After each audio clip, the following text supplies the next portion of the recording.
Aloha, I'm Veruschka Normandeau. I'm a healing arts coach from the Big Island of Hawaii. Welcome to Rose Yoga, Tapping into Heart Courage. Today, we're going to be covering how to survive the next Venus retrograde or any Venus retrograde. And in my work with working with clearing emotions and getting in touch with your story and your relationship to the world, astrology has been an invaluable tool for me, and something as a total novice, that's not my job. I use all these wonderful various astrologers for my own survival, just by listening to their versions of how they relate to the planets and the stars and how it's being transmuted. The transmissions coming through them to me, and it's like everyone's a different singer, singing a different song and making me feel some things. So it has been a way to validate and empower myself that things are just not that personal when things are getting rough, and really that there is a show going on up there that is influencing us on direct levels, almost it feels like on cellular levels. And as the moon affects us, it's proven. As the tides, it affects the tides, it affects planting. And anyway, no matter what you think about astrology, I dare you to dive in and check out your chart sometime, and you're going to find out a lot of things. So in that sense, I'm introducing some more astrology into the work with emotional and personal growth and personal development, because we are always shifting and changing and a work in progress. So today I'm inviting Thea Wirsching. She's an evolutionary astrologer, and we've worked together before, and she gave me an amazing reading and is doing some really novel things with astrology that I feel like is very valuable and nourishing. And we both have the same passion of women's work, empowerment, and all of our soul's evolution. So today we want to discuss the upcoming Venus retrograde and give you some tips for how to survive and cope. So Thea, welcome. If you want to share with us what we can expect to maybe experience during a Venus retrograde. Thank you so much for the introduction, Veruschka. I'm really excited to be talking with you today. So what to expect under Venus retrograde? Well, Venus rules things like beauty.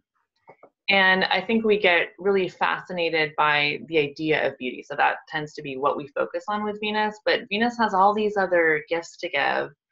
And one thing Venus rules over is nice relationships between people, getting along, sort of like that social elixir of grace and kindness. Okay, so how we get along with our partners, how we get along with our friends, how we get along with coworkers, and that type of thing.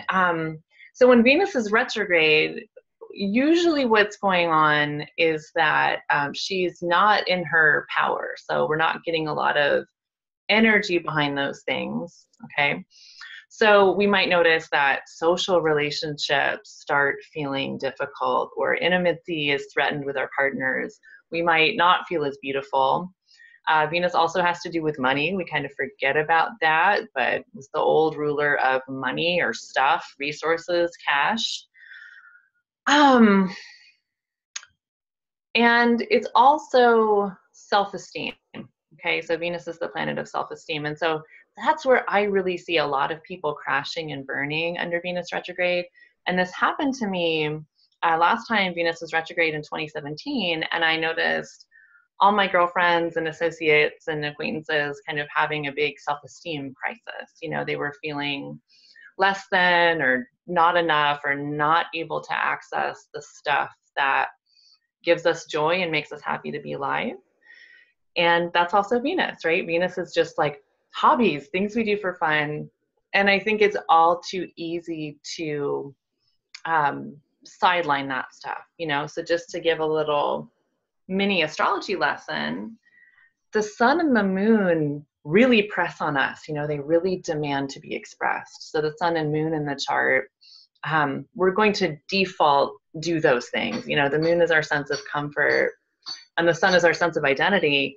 So we can maybe sideline Venus and say like, well, I don't have to do what I love. You know, if it's a contest between the sun and Venus, we'll probably wind up following the sun's directive. And so I feel like what happens when Venus is retrograde, she's slower. So she's building up energy over the same points. And she's kind of saying like, pay attention to me. What do you love? Like, do what you love, or you need people. You need attention. You need positive regard from others. You need positive self-regard. You need to just like enjoy life and have fun. And if we're not working Venus on a regular basis, if we're not incorporating that directive in our lives, if we're not remembering to have joy and to take care of our self-esteem and to take care of our relationships, we're going to feel all those bumps when Venus is retrograde. Mm-hmm. So what do you suggest how you tune into Venus when you're not feeling it? Like how do you reach for her and have that lifeline? That is a great question. And I think I just want to zoom right into something that we talked about in the interview I did with you. And you had kind of a surprise answer for me. And I wanted to know when you felt the most beautiful, you know? And I mean, I think of you as very beautiful. So I was surprised by your answer because it was something you were doing with your body that was experiential. It was like, well, when I'm in nature, I feel sung by existence, and it was just the most amazing answer for Venus and Cancer, you know. So Venus and Cancer in the 12th house, just to be captivated by beauty, by the beauty of nature.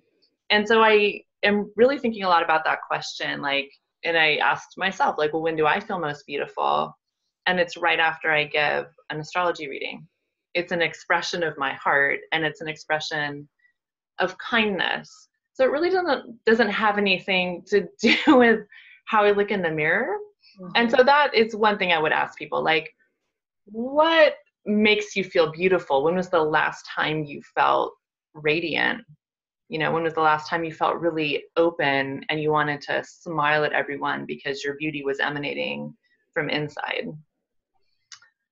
Yeah. Well, let me ask you it a different way. What do you think Venus wants from us while she's doing that journey? Oh, like, what do you think I honestly think that it's a time to really focus on Venus and to tune in.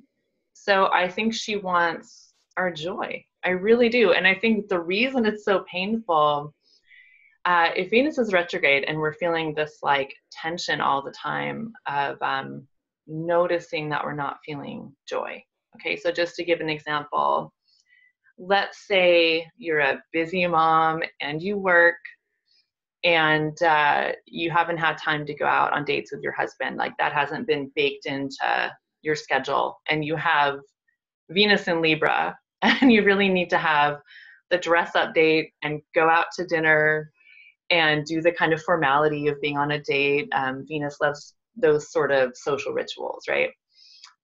So maybe you can kind of limp along through life, not getting those dates. Maybe you're a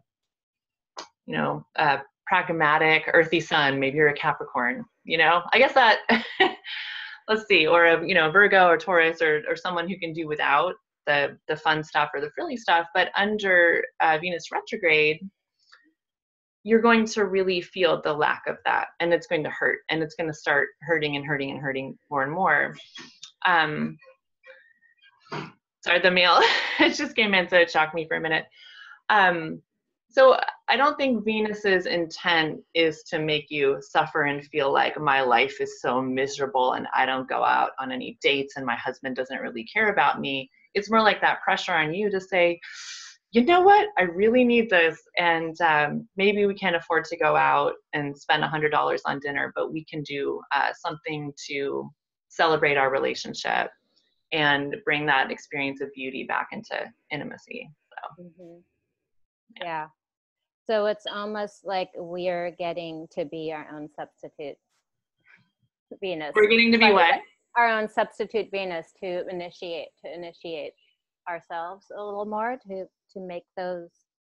Yeah, That's an interesting phrase, actually, the way that you put it, because I kind of don't take any of the placements for granted. Like, I don't think Venus or any of the planets do our work for us, right? They just all represent a really good idea, something that we need, right? And I think in our culture, we have all kinds of hangups around Venus, so that if we do want to spend 2 hours getting ready, if that makes us feel really good, we might have a sense of like, oh, that's selfish or that's vain, right? But Venus actually has to do with all these little things we can do to just make life more fun, to make life more pleasant, like spending a little extra money on buying the latte or the book or whatever is going to add that little bit of joy to your day.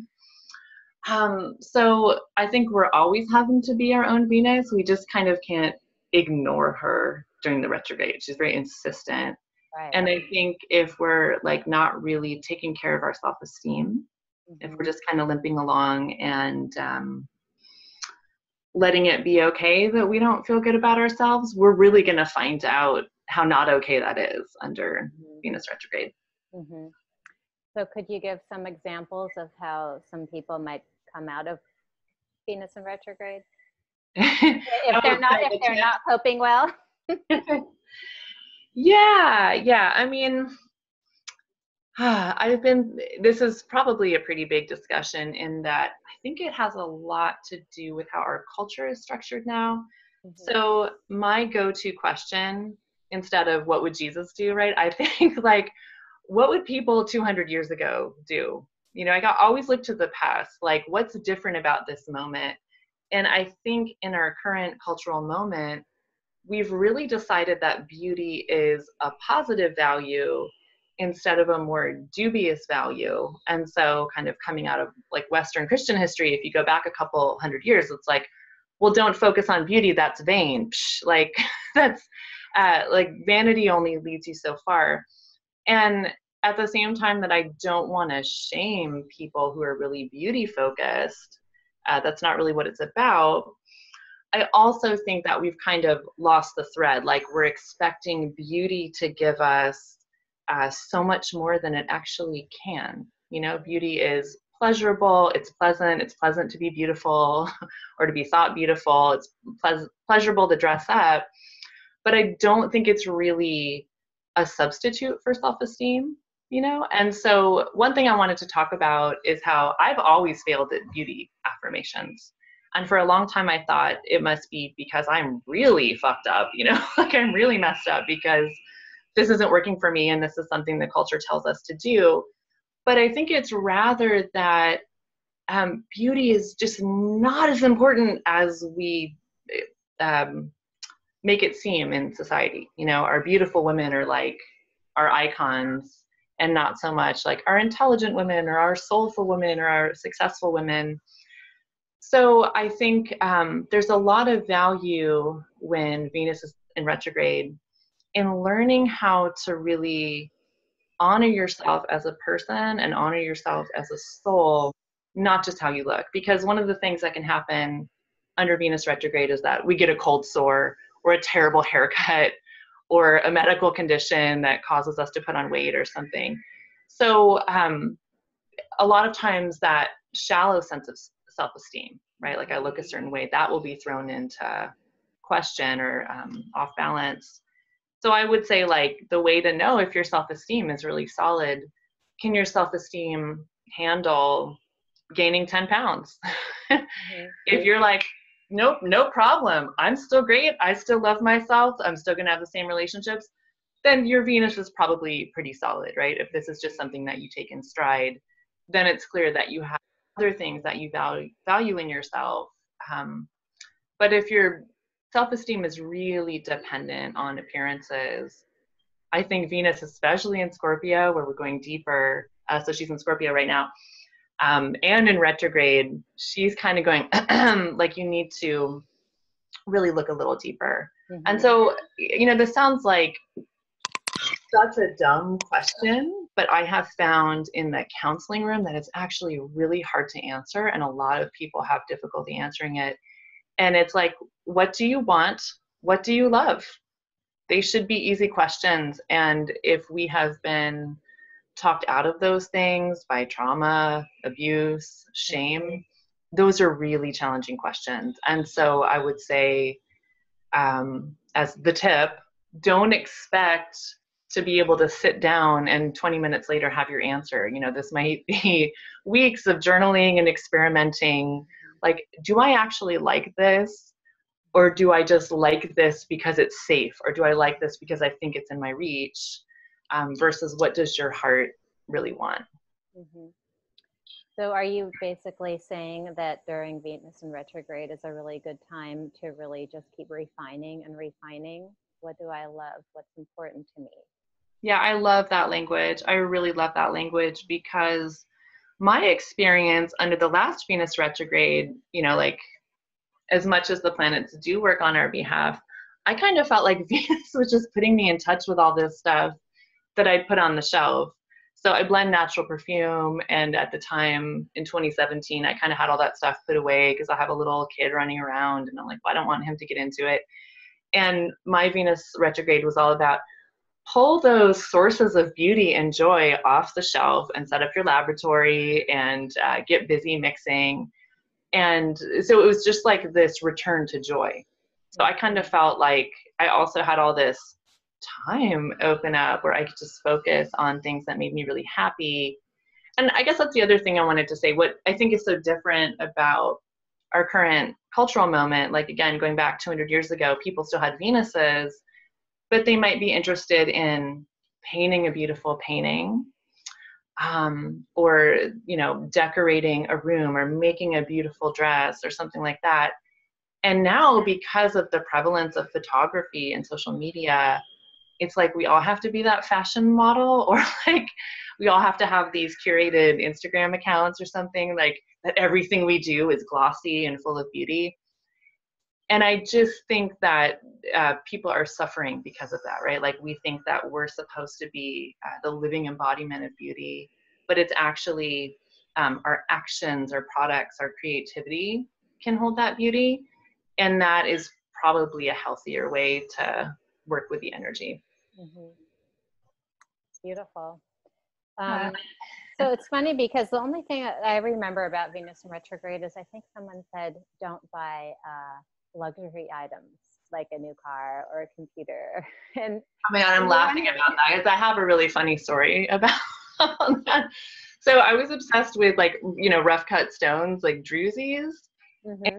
And I bought a drusie under Venus retrograde, and it had kind of a gold wash over it. So it looked really cool. So drusie, I'm wearing one right now. This one kind of is, but it's a rough cut stone. So it had this gold wash over it. And then it kind of had a slit in it where the gold stone was exposed. And they told me to be gentle with it. And I was, of course, like I paid a lot of money for this ring. And then I stuck my hand in my pocket and all the gold wash like rubbed off on the rough cut stone, mm-hmm. so that the surroundings were kind of black, but the inside was gold. So it looked like a hairy vagina, basically. It's so funny for Venus retrograde.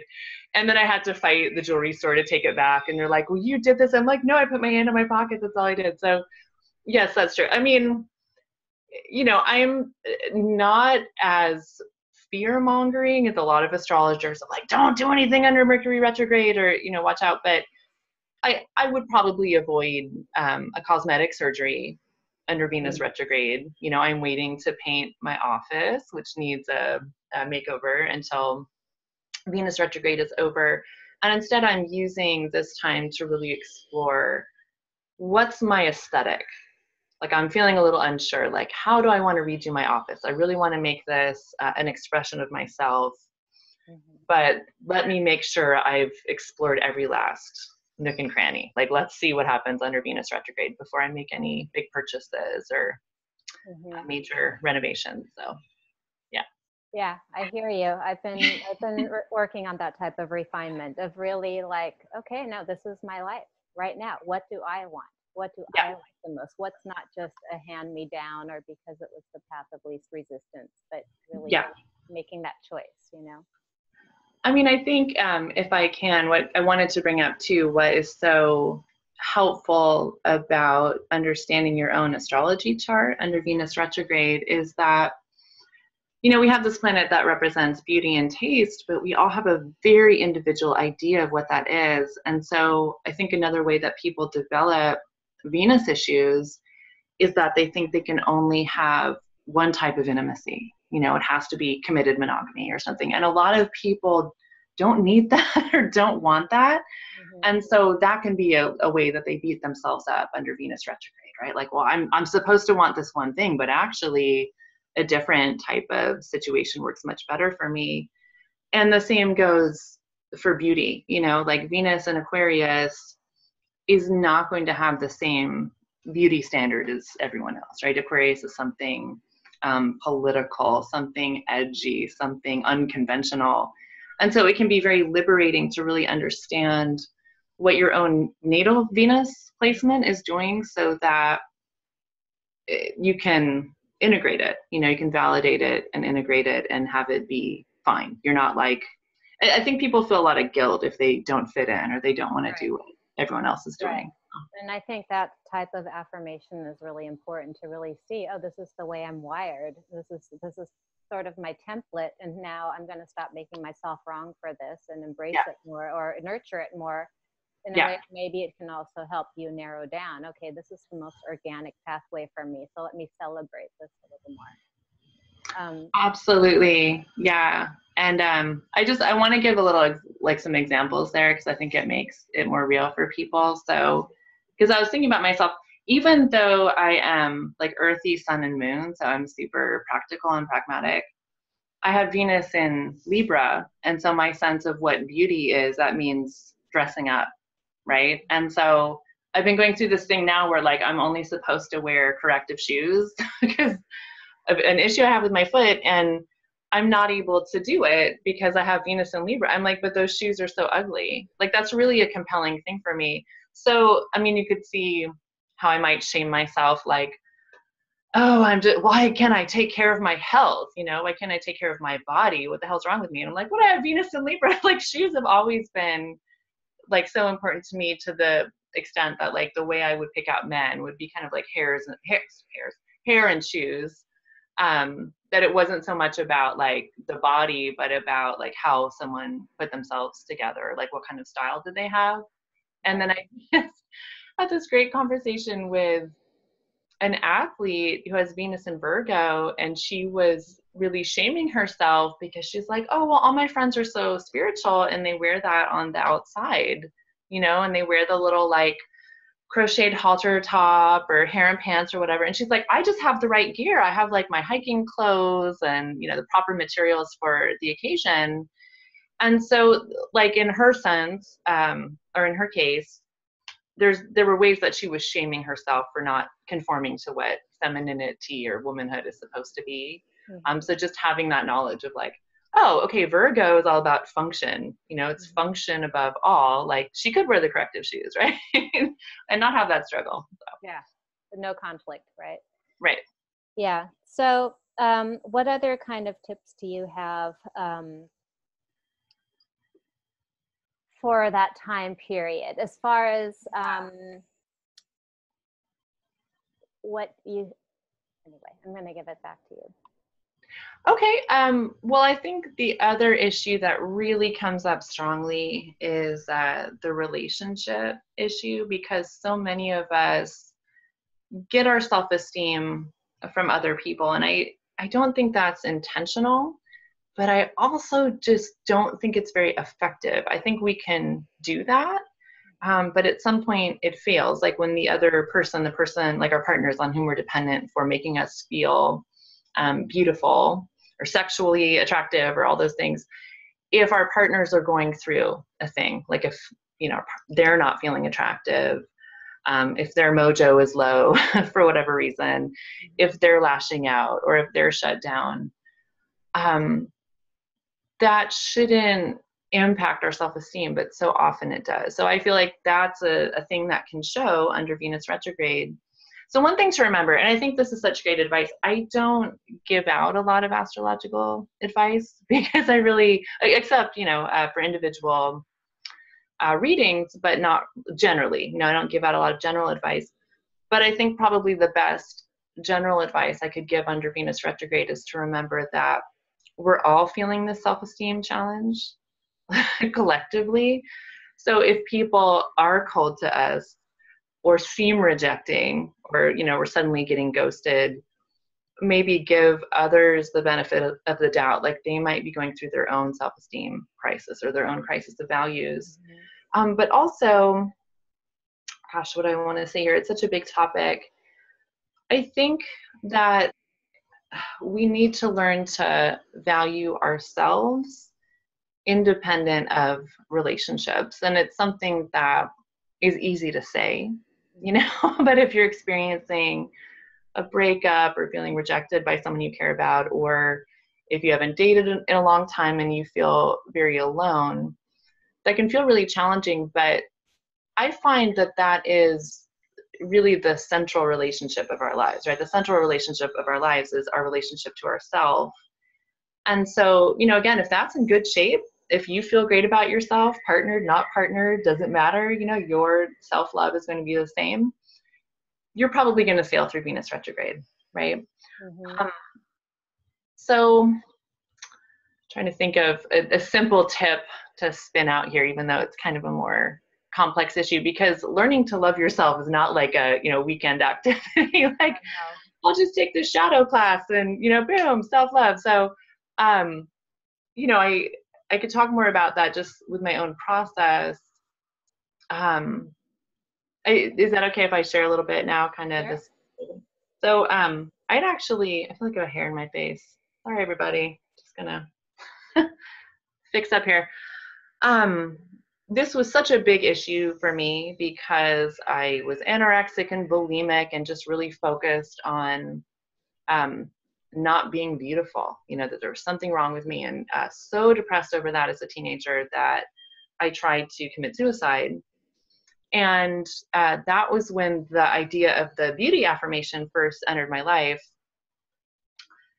And this is actually connected to not getting our self-esteem from other people. So I know it doesn't seem like it, but it is. So in this group that I was in the hospital, this therapy group, the psychiatrist actually had everyone go around the room and rate me, which is just like, so like teenage boys were like, 10 or whatever, and the girls were like 7,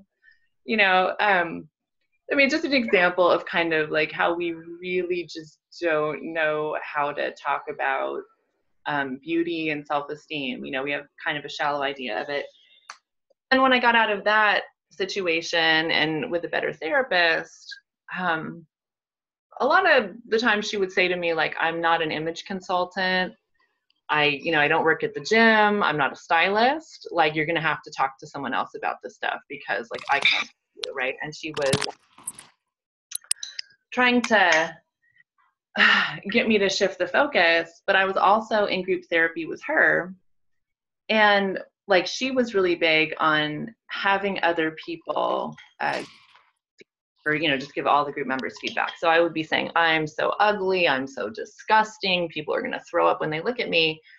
And then we'd go around the room and people would be like, well, I think you're pretty, I think you're fine, or whatever. And I just was never able to take that in, right? And so, like, my mental processing would start going, and I'd be like, well, they just have to say this because we're sitting here in group therapy. They don't really mean that. How do I know they're telling the truth?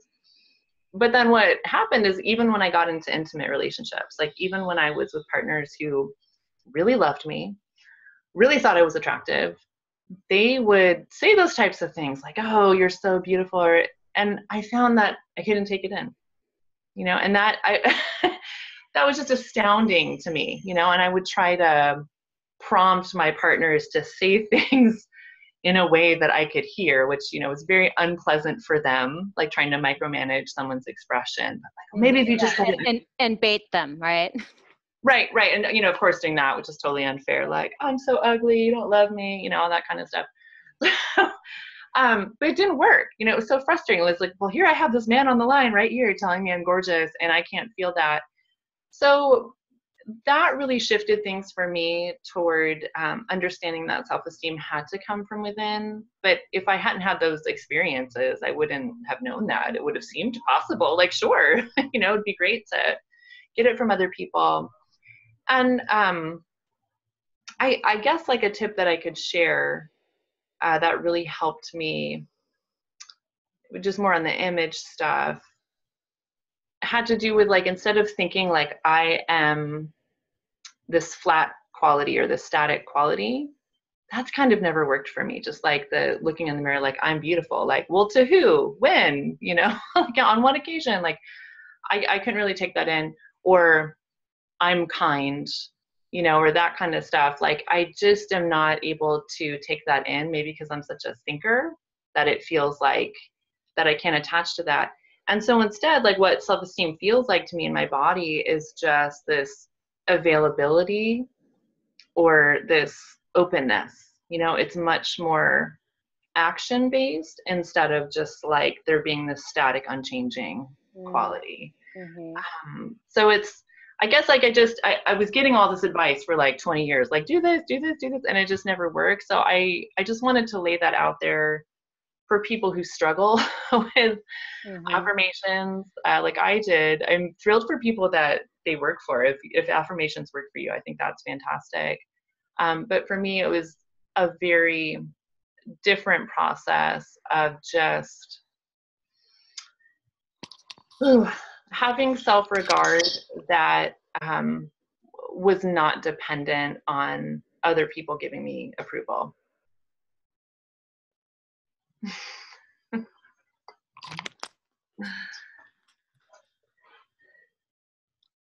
So sorry, the laptop came unplugged. Oh no, that's fine. Going to die.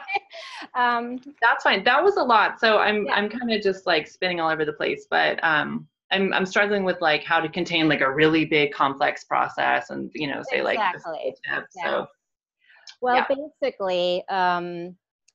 basically, in other words, you're also saying that Venus in retrograde is a really good time for introspection, slowing down, and looking at why we might not feel good enough or unloved or having challenges in our relationships, and taking full responsibility for it. So it may be a good time to really truly revisit our stories, and again, taking that responsibility to stop blaming anyone else, stop blaming ourselves, but to really create a space for us to nurture ourselves. And astrologically, from what I'm gathering, it is a time for us to really truly rewrite our scripts, really truly be in our purpose, right? And let the past go. And so we are actually in a place of being supported by the cosmos to take those steps. I think that's totally true. And I think with Venus and Scorpio, definitely we're being invited to go deeper, so if our self-esteem is kind of shallow or not strong in some area, we're going to find out.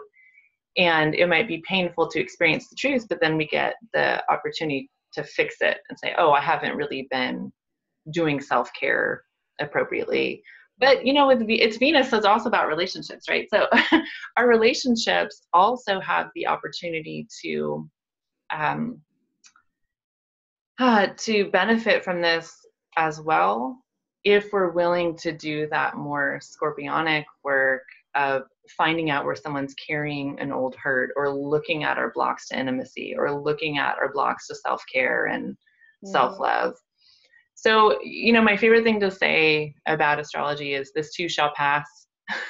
Like that is one of the most reassuring statements for me. So I would say in the 40 days when Venus is retrograde, don't hold others to such a high standard, or don't imagine that just because your partner's ignoring you right now, that this is a projection of the future. So it's not to give people a pass if their behavior is bad. It's just to have that knowledge and that kindness around, okay, we're all sort of negotiating relationships to self-love right now. And, those ultimately wind up being the best partnerships too, where like both parties are doing their independent work on self-love, because that really allows you to be a better partner. And I did think of another tip. So I think there's kind of like putting all your eggs in one basket problem that comes up that Venus can really highlight. So my sense is that when Venus is retrograde, the thing that we look to for fun might get messed up in some way. You know what I mean? So the way that we usually experience joy or pleasure, that is going to seem remote. You know, like the thing that just keeps getting rescheduled or it's canceled or just like all these ways we would look to relax and feel joy, that can be retrograded, you know, that can be put off. And so I would say under Venus retrograde, if we have a plan A, like it's time to explore plan B and plan C, you know, like find these other ways that we can give ourselves joy and nurture ourselves if our favorite way to do that is screwed up for some reason, right? And I think a lot of us just probably have so few resources for giving ourselves pleasure and joy that we might have to revisit some old things that we used to do. So that would be consistent with Venus. Right. Yeah. Yeah, and one of the things that I'm noticing lately a lot is that we're really truly coming out of a victim mentality. You know, the women in this, in the air and the ambiance we're in right now, that I'm really tasting all these old flavors of my own victim consciousness, being completely there as my teacher. And how am I now going to shift it? Because I don't feel myself in that seat anymore. So now, as far as the relationship and kindness goes, now I'm wondering, okay, if you're having a conflict with someone or you're going into an argument or into defense, instead, there's nothing to defend, but how about what you're saying? Hey, how are you doing? Like, hey, I know you're really a strong person. I know you can do this. Yeah. Instead of putting it, deflecting, going, oh yeah, you're going to bow out. Oh, well, that's great. Instead of, no, well, why are you? And showing curiosity or changing your reaction to it because you're not a victim anymore. That's what I've been noticing, taking that extra pause and step to reflect back to the other person in a different way, right? And so. Yeah, and I think that's really interesting. I think under Venus retrograde, what we're being called to do also is understand the power of sweetness, which is, you know, again, it's not really a psychological term. We might think more of like kindness and compassion, but Venus is really about sweetness and grace. And because I work with this planet magically as well, I asked Venus for help in a really stuck situation, like a family argument. And I was just really struggling, and I really wanted to be angry at the person and saying horrible things about her. I'm like, I just want to be, when he would start crying, I'm like, I want to be filled with judgment and anger at this person. And I just like did my Venus prayers and invocations and said, you know, I know she's a nice person. She's a really sweet person. And I'm going to choose to believe that she's kind and that she cares about me. And like, you know, a day later, like we worked it out. You know, I had done something to offend her and I apologized. And it was just this real redemption of this kindness that we all have. You know, I think most of us think of ourselves as kind, and yet we are always in battles with people or angry about what people are doing on the internet, which seems to be most people's social interface these days. And there's really been a loss of that social elixir of kindness and politeness and grace, right? Politeness is really almost extinct at this point. You know, we don't have that sense of like respect and courtesy to all. And of course, that's being reflected back to us from our government in the United States. But anyway, I think Venus retrograde can also be a time to find that civility, you know, politeness, consideration, and grace. And those properties are really magical. You know, we can, I know this from working in customer service, we can really transform an angry, irate person into someone who's kind of sweet and sensitive by saying like, I understand why you're so angry. I would be angry too. I'm on your side, you know, and just doing some of that more generous, connected work in our relationships. So. Yeah, agreed. That kindness is going the extra mile, and then when we see the other person soften, we will soften in return as well. Exactly. Yeah. Yeah. That's a great thing to learn under Venus retrograde, Yeah. how we can soften up and Mhm. invite that from other people as well, for sure. Yeah. Well, basically, the antidote to the sweetness, or Mhm. providing the sweetness, is really finding places you feel safe in, and that's, Mhm.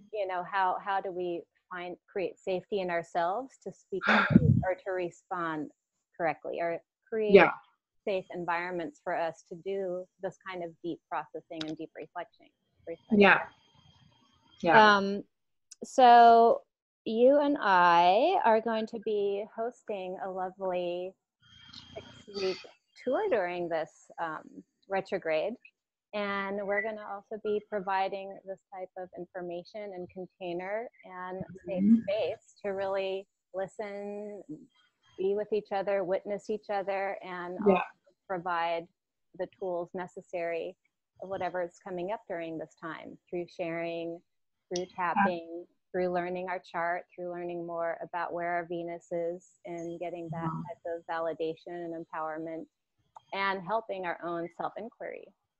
So it's called Busting the Beauty Myth, and That's we're right. going to be addressing anything that beauty encompasses Yeah. through Venus, as you've already covered, Mhm. grace and physical beauty, and also kindness and relationships.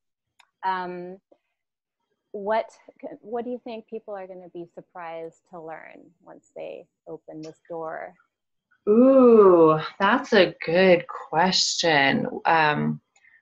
Uh, I don't know what other people will be surprised to learn, but I always learn so much by how uniquely Venus expresses to each person. That's my favorite part of being an astrologer, is that there's no cookie cutter personality for anyone, right? There's always just such unique manifestations.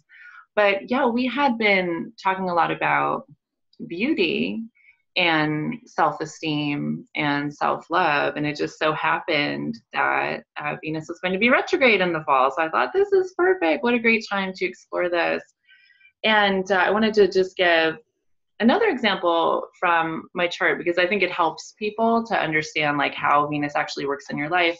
So I have Capricorn moon, which emotionally means I'm pretty resourceful and I'm pretty resilient, and I can get by without very much. I can do it by myself. I don't want people helping. It's like I can just kind of bully my way through a lot of situations without a lot of support. And my Venus, however, is in Libra, which really loves friendships. So this is an example of a square in the chart. They're not technically square, but this is kind of like two competing drives on the chart. Like the moon's like, stony solitude, like on the mountaintop by myself or something. And Venus in Libra is like, gosh, like, I am so nourished by friendship. So I thought about this timing, and I'm like, well, I'm really giving myself the gift of sisterhood and friendship and fellowship by staging this class at this time. So, you can learn little tidbits like that, right? Like sort of why you have a certain aesthetic or why you have a certain relationship style. And I think it's really beautiful to be surprised by how other people feel. I think that that's the surprise element, is that we all live so differently in our bodies.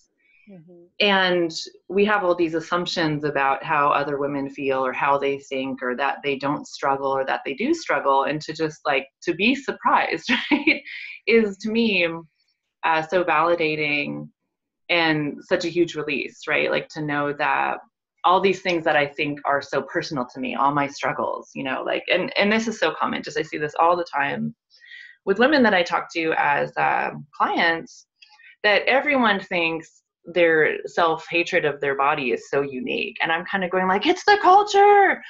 Like, advertisements are doing this to you and media is doing this to you. And, but every woman thinks she suffers alone in that. Like, oh, well, my particular thigh situation is just so out of control, or my eating is so shameful. And it's like, yeah, but this is all of us, right? We're in this collectively. So that can be really healing and surprising as well. Yeah, and I mean, that's the most beautiful benefit, is realizing we're not alone. And as we're getting naked together in the room, to realize, oh, we all have cellulite, oh, we all have stretch marks, oh, and Yeah. basically, why I feel safe with you and why I love partnering with you doing this type of deep work is because you have gone to those depths and have come out the other end, and you're willing to share anything, where I'm like, oh, you said that, you said, is that okay? And I would say on that, like, it does help that I'm married, because I'm like, okay, my husband's not going anywhere, so I'm not, if I was currently dating on the market, there might be some things I wouldn't be quite as out there with. reserved about. Well, the beauty of that is that I think some of the experiences you and I have had in our lifetime at least gives other women the permission to feel safe enough to go, okay, well then I can maybe share my story finally, or have that courage to do so. And that's really what we're welcoming, and that's the tone that we're setting, because these things can be overcome, and that's why we're even here. It's like you said with the astrology, guess what? With emotions, it's the same thing. It's going to change. And I'm here to help guide that dialogue of changing your mind and your body, because it's our body and our thoughts that keep us in these repetitive cycles of having circular thinking and the same thoughts that reinforce the not good enough, not lovable enough, not beautiful enough. And it just really helps to air your dirty laundry in a supportive environment, where you realize, wow, I've been leaking my power here for so long, and I'm done. We're all so tired. We're all tired of bullshit. Yeah, I really wanted to share how much I got out of our last collaboration.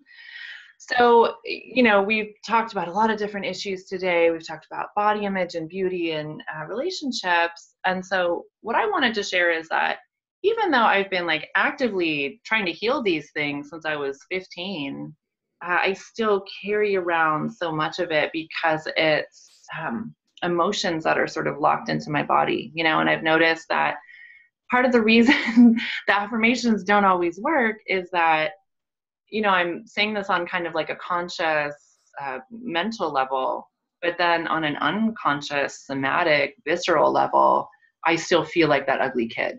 I'm like still that abused kid who feels ugly and shameful and is carrying all that in her body. And so what I loved about working with you in our last collaboration is how much emotional weight I unloaded. Like, it felt like I had lost 40 pounds of emotional weight, and we had collaborated on feeling shame in our bodies around our yonis and around our periods. And I was just like really enraged over having a period. Like, that was my experience, that it's just like, it's so inconvenient and it's so awful and it's so painful and it's so embarrassing and all this stuff. And, I still have the same cycle, but what happened is, like, I just don't have this big weight of reactivity that would happen every month of like, God, this is so annoying, right? So I don't have this like anger and corresponding headache, get a migraine every month. And that has not happened since that class, right? So I saw all these physical changes. And so I just really wanted to invite anyone who really resonates with this material. This is not a class designed to get you to like not care about beauty or to become a feminist. Like, the aim is not to get you to like shave your head and, wave a flag or something like that. It's really not about that. And Venus is actually like all of these things that seem almost shallow, the way we do our hair, the way we do our makeup, the way we do our clothing. It's actually an invitation to get to know that stuff really well. And so the weight that we're trying to get you to lose is just the hangups. It's like if you're looking in the mirror and going, God, I look so old, or God, I need to lose 10 pounds. And you've been telling yourself you need to lose 10 pounds for 5 years and nothing's happening, right? But you just live with that shame. It's just an invitation to give you the same life that you have and the same taste and the same lovers, but just lose all that emotional weight that you might be carrying from situations that happened when you were really young. You know, were you sexually assaulted? You know, that's very much on our minds today. It's what is it, September 27th. So anyway, if you were sexually assaulted, that can make you feel paradoxically kind of ugly in your body. Like, well, why would someone treat me that way? You know, why would someone feel like it's acceptable to handle me in that way? And that can make you feel ugly and ashamed. Or it could be something someone said to you, or it could have been, you know, boys in 6th grade looking at a porno mag on the desk next to you. You know, we don't know like where we get all these ideas that something about being a woman or being beautiful or not beautiful is shameful. And so there's that surprise too, I think, can come through the class in that we don't know where these ideas come from, right? And it could be something that just doesn't even seem like a traumatic or a significant memory, and yet we hold it in our body and it lets us feel not beautiful. So I am very excited to dive in. I mean, that was out of our last class, that's what I really got out of it, was like, I had all these ideas from really silly sources, like if you want to put it that way. You know, I would never have thought like an offhand comment that someone made to me when I was 14 would have such a big impact on the way that I live in my body. So yeah, I can't wait to dive in. Wonderful. Yeah. And the other benefit is also, as far as the collective goes, is changing the collective consciousness. You know, if a small group of women actively change their minds in their bodies, it's creating a ripple, and it ripples out, and it's going to affect their choices and how they feel. Is going to, their children, their spouses, they're going to see it, and we're the models in the society. How are we going to continue with the same structure? Or is it going to be a demonstration of like, oh, this is how we're choosing to empower ourselves now. This is what it looks like. This is what self-love looks like now. Yep. And speaking of kindness and sweetness, I mean, it is such a gift to give other women to be in self-love and to show other people what that looks like. I mean, that absolutely teaches and speaks to all of us.